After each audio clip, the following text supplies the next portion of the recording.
Halo sahabat kontainer dan dulur-dulur colikiawan. Saya selaku founder, CEO, dan direktur dari El Jale Company mengucapkan selamat datang di channel ini, di mana saya akan menemani makan Anda dengan cara ngebangus tentang alur cerita film. Saya sarankan buat yang belum menonton filmnya, mending kalian tonton dulu filmnya agar tidak terkena spoiler di channel ini. Jika sudah, mari ambil sepiring nasi, siapkan posisi terbaik, jangan lupa minum, dan fisik bisa dirubah, materi bisa dicari, tapi El Jale Company tidak ada di channel lain. Film ini dibuka dengan memperlihatkan sebuah penjara di Rusia dengan seorang narapidana dengan tinggi 2 meter lebih yang sedang menghajar napi lain hingga tewas. Hal itu sengaja dibiarkan oleh para sipir karena memang itulah tujuannya. Karena napi raksasa ini sulit dikendalikan, maka diperlukan beberapa sipir untuk dapat melumpuhkannya. Sementara di dalam sel kita akan diperlihatkan dengan satu narapidana yang sedang anteng menulis bernama Tahanan 451, yang sekilas memang tampak anteng, kalem, dan tidak popolontong. Tetapi tahanan 451 ini sebenarnya adalah tahanan yang paling kejam dan tak manusiawi. Hal itu dibuktikan ketika dia membekam mulut temannya lalu mencabut beberapa gigi depannya. Beralih keluar penjara. Dan inilah lalakon kita, pria asal Amerika bernama Kyle, yang kebetulan sedang bekerja di salah satu pabrik di Rusia, di mana sang istri yang juga tinggal di sana pun sudah bosan hampir 1 minggu lamanya tidak mengajak Kyle untuk healing ke pantai Santolo.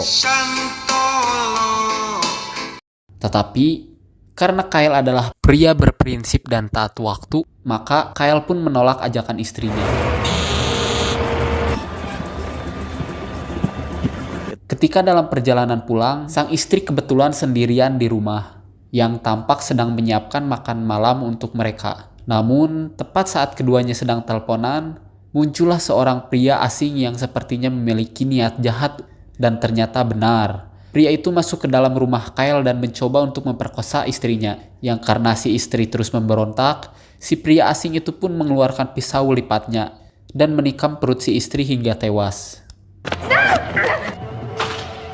Saat mendengar sang istri dalam bahaya, Kyle pun langsung tancap gas dan hampir kecelakaan akibat buru-buru. Dan betapa sakit hatinya seorang suami ketika mendapati istrinya tengah tergulai lemas tak berdaya. Tak terima istrinya mati, Kyle terus mengejar si pelaku hingga ke dalam kendaraan umum. Yang karena Kyle tidak jago dalam adu mekanik, ia pun mencoba melakukan perlawanan meski si pelaku kembali menggunakan pisau lipatnya.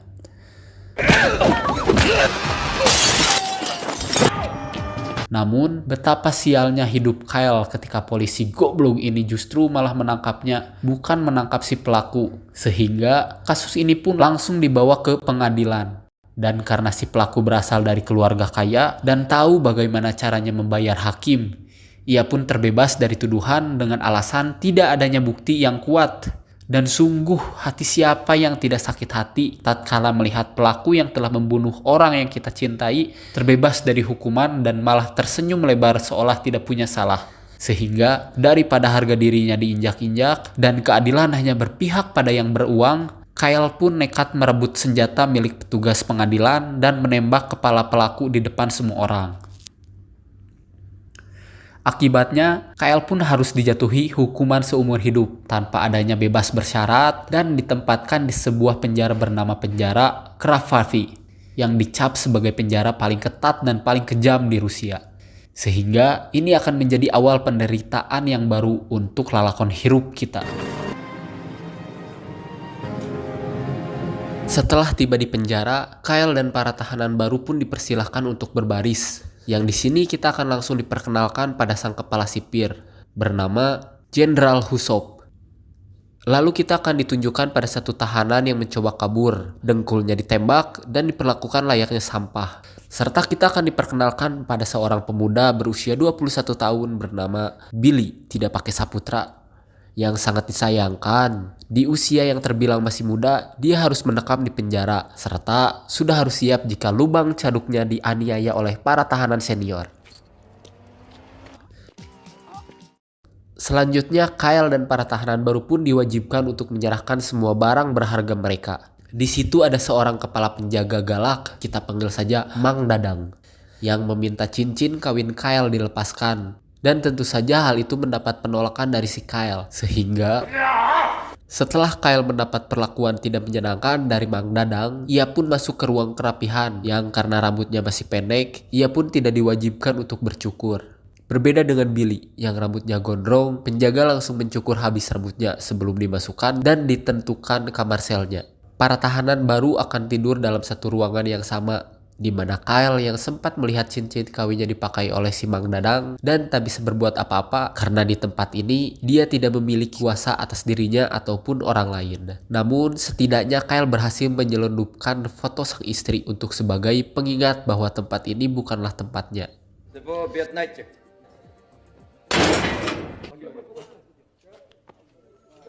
Di malam harinya ketika semua orang sedang tertidur, Kyle tiba-tiba terbangun oleh suara berisik penjaga yang membangunkan dan membawa Billy keluar dari ruangan tersebut yang betapa malangnya nasib Billy saat dirinya harus menjadi korban pelecehan ketika Mang Dadang si anjing ini menjual kepada salah satu tahanan senior bernama Andre yang memang biasa memangsa para remaja ranum seperti Billy untuk dijadikan objek pelampiasan kadalnya. Keesokan paginya, para tahanan terlihat sedang membersihkan diri di kamar mandi yang karena ini adalah kali pertama Kyle di penjara, ia tampak kebingungan ketika para tahanan berebut keran air untuk gosok kuntu dan membersihkan wadah caduk. Ia tetap bersabar dan tetap mengalah dengan semua hal yang terjadi pada dirinya. Saat Andre keluar dari kamar sel meninggalkan Billy yang kondisinya sudah babak belur, Andre menunjukkan wajah pelontongnya yang langsung mengingatkan Kyle dengan wajah si pelaku. Di situ darah Kyle langsung mendidih, amarahnya langsung memuncak dan seketika akibatnya, Kyle harus dimasukkan ke dalam ruang isolasi yang lokasinya sendiri berada di bawah tanah, tepat di jalur pembuangan caduk. Sehingga Kyle harus banyak bersabar dan harus banyak tutup hidung untuk menghindari bau podol yang menyengat hasil dari nabung semua orang yang ada di penjara. Aduh, ini hidung saya lagi mepeg ya, lagi tidak enak badan saya teh, tapi maksakan untuk kalian ini teh. Jadi mohon dimaklum ya jika suaranya kurang mengenakan.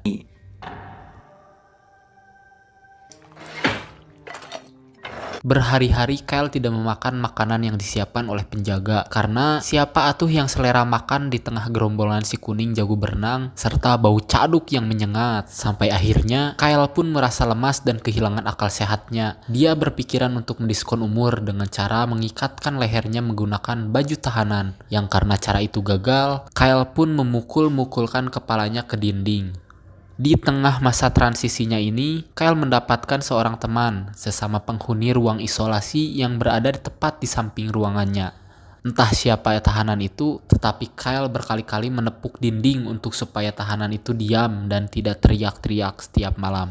Yang tepat di saat bersamaan, muncullah seekor kupu-kupu yang kembali mengingatkannya kepada sosok sang istri yang dulu sempat melarangnya membunuh binatang kecil. Sehingga Kyle yang mulai bisa berpikir jernih pun langsung mengambil semangkok bubur dan memakannya tanpa mempedulikan caduk yang lewat.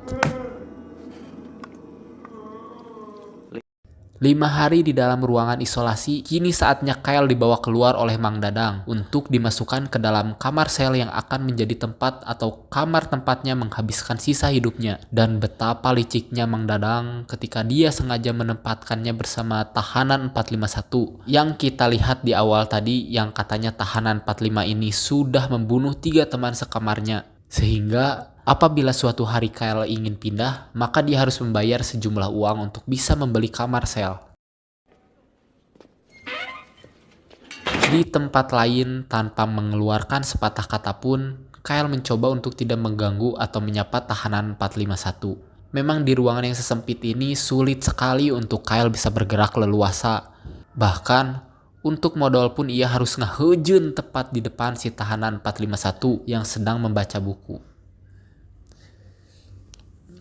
Keesokannya, Kyle mendapatkan kunjungan dari kakak iparnya, alias saudara kandung almarhum istrinya, yang menginformasikan tentang sang istri yang sudah dikurabkan di lokasi yang Kyle inginkan.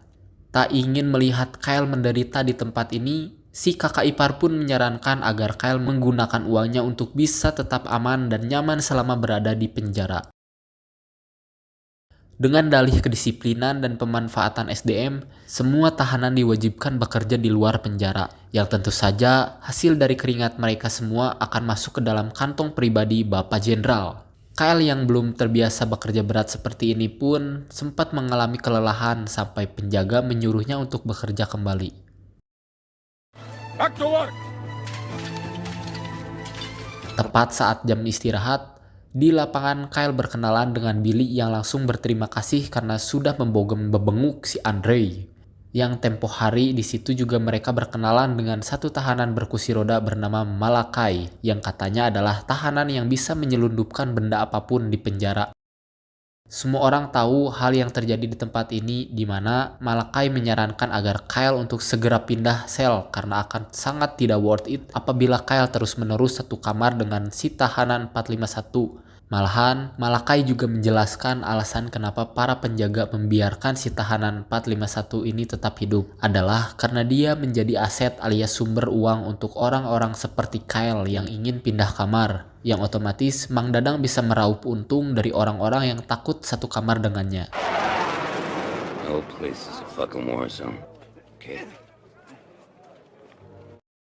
Di malam harinya, Kyle kembali memandangi foto istri tercintanya, yang hal itu terbawa sampai ke dalam mimpi yang mengakibatkan Kyle bermimpi buruk dan sempat menimbulkan suara berisik.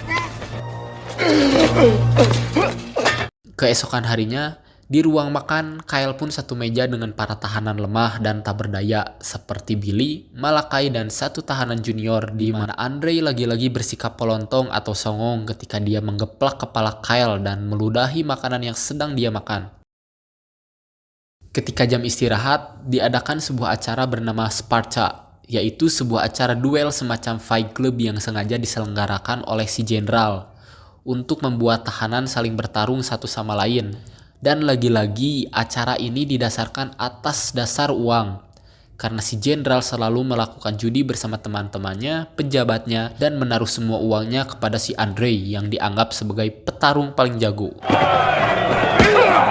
Sadar jika dirinya akan dijadikan hadiah kemenangan untuk si Andre, Billy yang tidak ikhlas di tusbol pun diam-diam menajamkan ujung sikat gigi sebagai senjata untuk melakukan perlawanan. Namun, upayanya harus kandas setelah si Andre menyadari hal itu, dan justru malah membuat Billy lah yang harus terluka di bagian perut. Pagi harinya, Kyle lagi-lagi harus terlibat masalah ketika salah satu anggota gengnya si Andre ujung-ujung mendorongnya dan mengaku jika Kyle telah bersikap tidak hormat kepada mereka. Alhasil, penjaga yang lebih memihak kepada kelompok ini pun mempersilahkan mereka untuk menyelesaikan urusannya, hingga Kyle harus menjadi bahan olok-olok dan objek perpeloncoan mereka.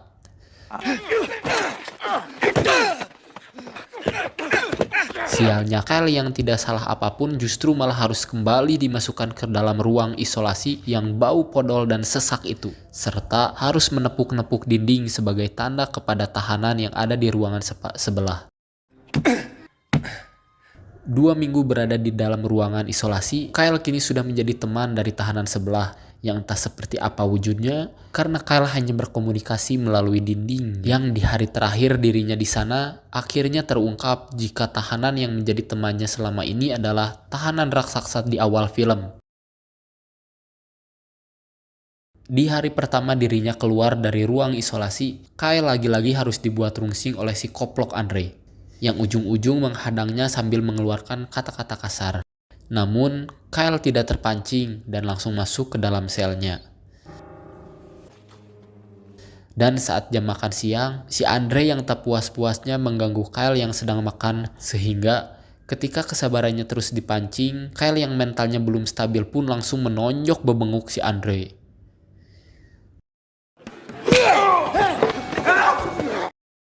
Kyle kembali dimasukkan ke dalam ruang sel isolasi, dan tepat ketika Kyle sedang menjalani hukuman, di luar sedang terjadi sebuah insiden ketika mobil milik petugas meledak, yang hal itu dimanfaatkan oleh Billy dan napi lain untuk kabur. Tetapi, alih-alih ingin terbebas dari mimpi buruk, Billy harus kembali ditangkap oleh Mang Dadang yang semakin kejam menjualnya pada setiap para tahanan untuk ditusbol. Sementara, Kyle sendiri nampak mulai bertekad melatih fisiknya sampai batas tertentu untuk membuat dirinya lebih kuat dan dirasa sudah siap.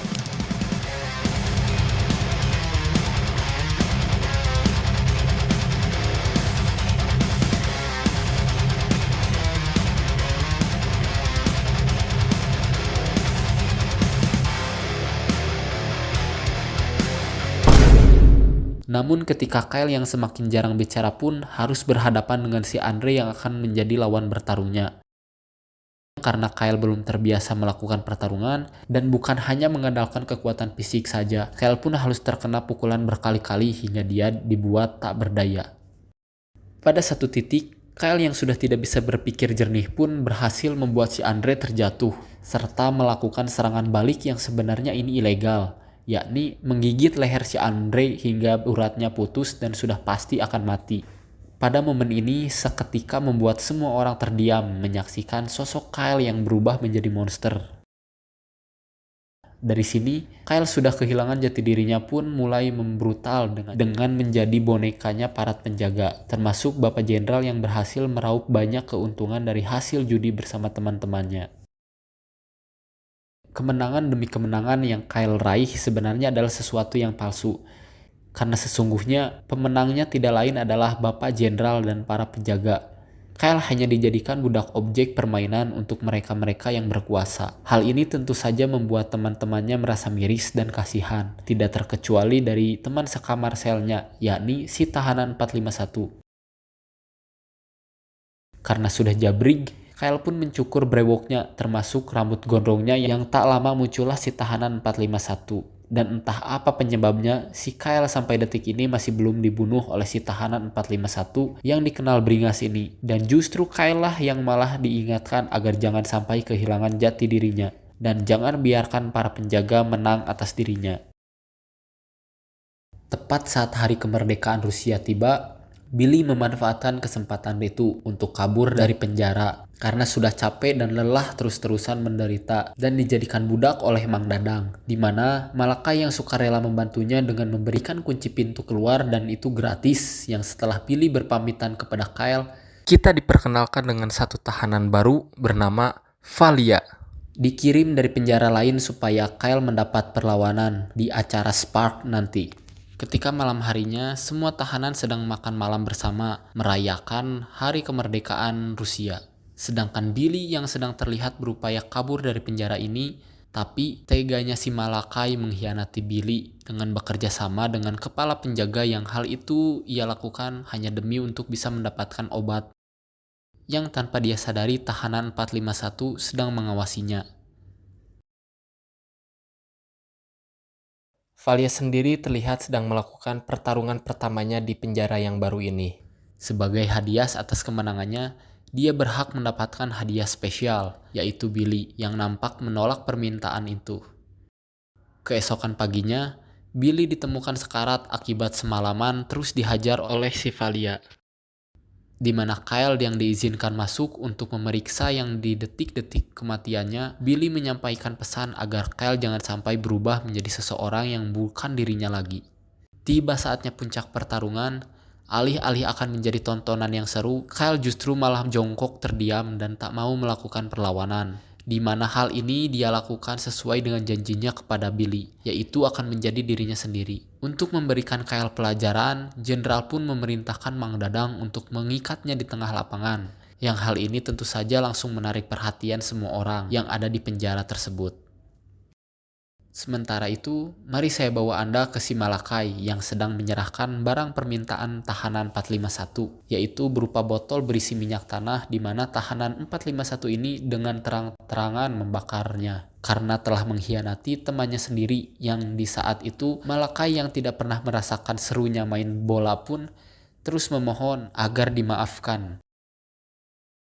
Kembali pada Kyle yang selama berhari-hari terus bergantung di tengah lapangan. Kepanasan, kehujanan, dengan tekad kuat yang ia miliki, akhirnya membuat semua geng di penjara ini merasa simpati dan merasa terwakili oleh sosok Kyle yang menjadi orang pertama dan berhasil menjadi pemenang untuk dirinya sendiri. Butuh keberanian besar untuk menolak perintah dari para penguasa, sehingga semua geng di penjara ini pun sepakat untuk berdamai dan ikut menolak melakukan pertarungan sama seperti Kyle lakukan. Fenomena ini menjadi yang pertama kalinya terjadi di penjara. Sang jenderal pun menjadi kebingungan karena apabila mereka membunuhnya, tentulah Kyle yang akan menjadi seorang saksi dan berkorban demi keyakinannya. Yang tentu saja hal itu akan menjadi pemicu bagi yang lain untuk melakukan hal yang sama sehingga Si jenderal memutuskan untuk turun langsung ke lapangan, berbicara di depan semua tahanan untuk menunjukkan ketegasannya, dengan cara melepaskan satu tahanan yang akan membuat Kyle bangun, mau melakukan pertarungan. Dan ya, tahanan yang dimaksud ternyata adalah tahanan raksasa setinggi lebih dari 2 meter, di mana tahanan ini adalah temannya Kyle yang dikurung di ruang sel isolasi, sehingga Kyle dengan cepat menepuk-nepuk dinding untuk memberitahu si raksasa bahwa dia adalah temannya. Dan alangkah terkejutnya semua orang ketika melihat Kyle yang sudah sangat akrab dengan si raksasa, yang justru malah Mang Dadang lah yang harus dibuat ketar-ketir oleh mereka. Namun sayang sekali si raksasa harus tewas setelah mendapat beberapa tembakan, di mana kejadian ini akhirnya menimbulkan kerusuhan setelah beberapa pintu sel terbuka yang membuat semua tahanan memberontak dan mencoba kabur dari penjara.